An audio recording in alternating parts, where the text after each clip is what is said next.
네, 안녕하세요. 마음으로 세상 보기 제36화 이영준 모의세 수사신부입니다. 날씨가 추웠다 더웠다를 반복하고 있죠. 오늘은 좀 날씨가 그래도 많이 포근해진 편이에요.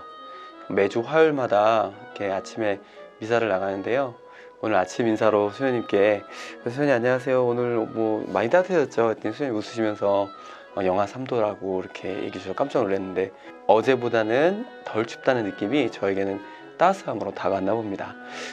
잘 지내고 계시죠? 벌써 36화를 막 달려오고 있는데요. 오늘은 어떤 사진으로 여러분들과 이야기 나눌지 궁금하시죠? 그리고 지난주부터 또 우리 KBS 아나운서 오수진 님께서 목소리 봉사를 열심히 해주고 계시거든요. 너무너무 고맙다는 말씀 이 자리에 빌어서 말씀드리고요. 네, 그래서 오늘도 그 따뜻한 목소리, 의미 있는 내용과 좋은 사진으로 여러분과 함께 해보고자 합니다. 자, 그러면 사진부터 보고 오실게요. 출발!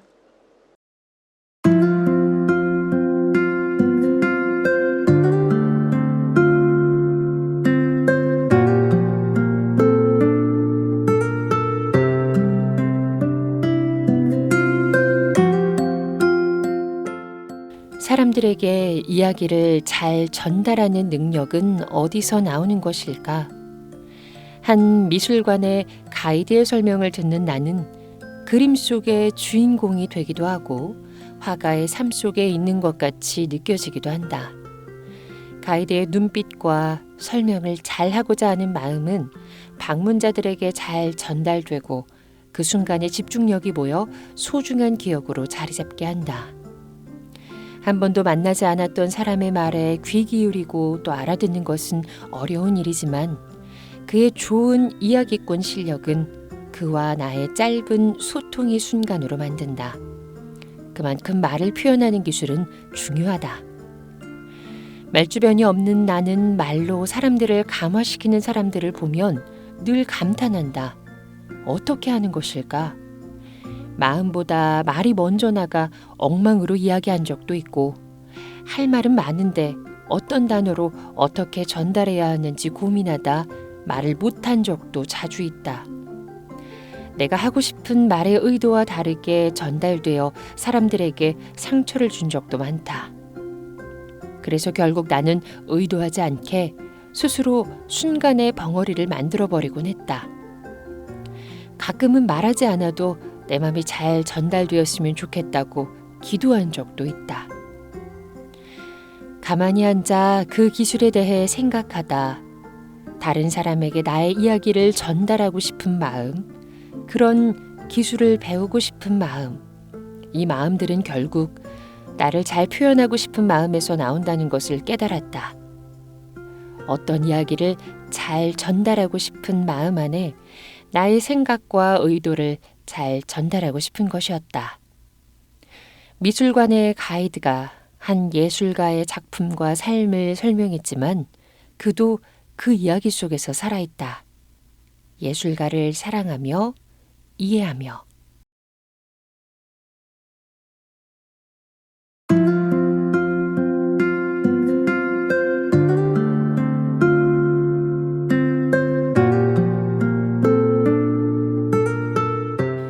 지구 반대편의 햇살은 뜨거웠다. 덕지덕지 발랐던 선크림은 아이스크림처럼 녹아내렸고 짙게 그을린 선글라스는 곧 운명이라도 할 것처럼 흐물거렸다. 그래도 언제 또 오게 될까?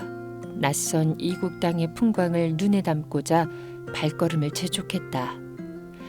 고풍스런 양식의 오래된 건물들 앞에서, 그리고 좁디 좁은 골목들 안에서 사람들은 저마다의 셔터를 누르며 생에 있어 기억될 시간들을 담느라 분주했다.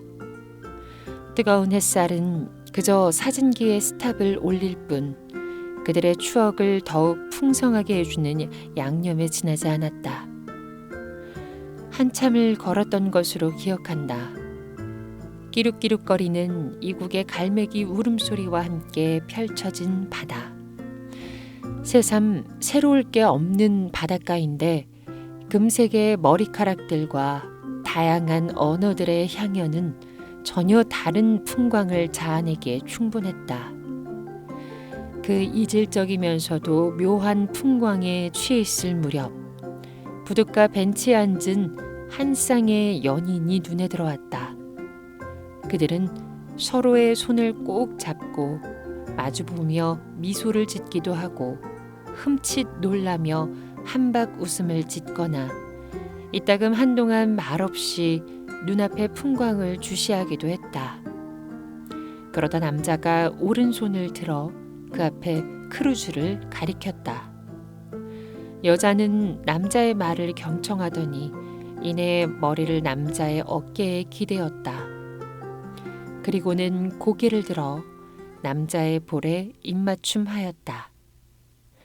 찰칵. 나는 그 모습을 담았다.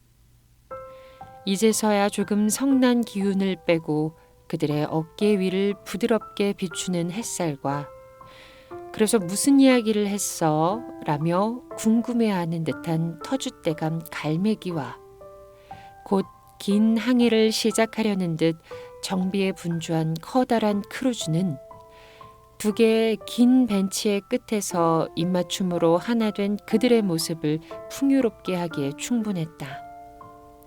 풍요로웠으나 고요했고 잔잔했다. 조용히 셔터를 눌렀다. 셔터를 누르는 동시에 남사스러워 자주 표현하지 못했었던 내 모습이 일었고 함께 있으나 온전히 들어주지 못하고 조급했었던 내 마음이 일었다. 찬란함 속에 잔잔함을 묻어야만 했고 머물러 돌아보기보단 다음 일정을 위해 걸음을 재촉했었던 마음이 일었다. 그냥 함께 바라보기만 했어도 좋았을 것을, 기둥이 되기보다는 기대어 보았을 것을, 마음을 묻기보다는 드러내 보았을 것을, 온전히 귀 기울여 보았을 것을. 아쉬움이 밀려들어왔다. 두 사람이 자리를 뜨고 난 후로도 빈 벤치를 꽤 오랫동안 바라보았었던 것으로 기억한다. 물론 지금의 나는 아직도 그 아쉬움을 다 달래지 못했다. 우연이라도 그런 감정과 마주할 일이 없기를 애써 억누르면서 시간 없음을 핑계로, 바쁨을 이유로, 어색함을 근거로 계속 미루고 있는지도 모르겠다. 저곳에 다시 가면 미루는 것이 마무리되려나? 잔잔함에 미소 지었던 그때의 시간을 미소 지으며 잔잔하게 추억해 본다. 네, 사진 잘 보고 오셨어요? 첫 번째와 두 번째 사진에서 관통하는 그 내용들이 있더라고요. 첫 번째 사진에서는 표현, 내가 어떻게 표현할 수 있을까? 어떤 기술로 말을 잘할 수 있을까? 이렇게 얘기해 주셨고, 두 번째는 그 연인들을 보면서 내가 하지 못했던 표현, 이렇게 말씀해 주셨어요. 그러다 보니까 그 두 사진이 표현이라는 것에 하나 이렇게 접점을 만나더라고요. 그래, 표현. 왜 이렇게 한국 사람들은 표현이 어렵다고 할까? 그렇게 생각해 보니까 저도 그렇게 잘하는 편은 아닌 것 같아요. 그리고 생각해 봤죠. 표현 뒤에 오는 그 반응들이 좀 무서운 건 아닌가? 이런 생각도 들고요. 표현 뒤에 오는 그 어색함과 쑥스러움이 오히려 나의 표현들을 방해하는 건 아닐까? 이런 생각이 들었어요. 제가 그 프랑스 있을 때 프랑스 인사법은 비주거든요. 볼 인사를 하는데 어떻게 신자들과 좀 잘 친해질 수 있을까를 고민하다가 미사 끝나고 나가는 모든 신자들에게 비주를 해야겠다라고 생각했습니다. 그래서 그 뒷문에서 계속 이렇게 나가면서 다 비주 인사를 했거든요. 볼 인사를. 그게 좀 많이 신기했을 거예요. 동양에서 온 신부님이 우리보다 더 열심히 비주를 하고 있으니까 아마 프랑스 사람 놀랬을 겁니다. 저는 거기서부터 그 표현의 시작을 좀 배웠던 것 같아요. 표현이라는 것이 해보니까 제가 생각한 것만큼 그런 이상한 반응이 오거나 어려움이 오진 않는 것 같아요. 그리고 또 사람인지라 기본적으로 해야 할 것과 안 해야 할 것을 구분할 수는 있잖아요.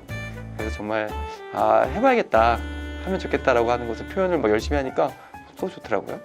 그래서 이거를 좀 다시 이제 하느님과 우리 관계를 좀 돌려보면은 우리가 표현하는 그 하느님께 표현 드리는 방법은 무엇일까 생각하게 된 거예요. 기도가 될 수도 있겠고 묵상이 될 수도 있겠지만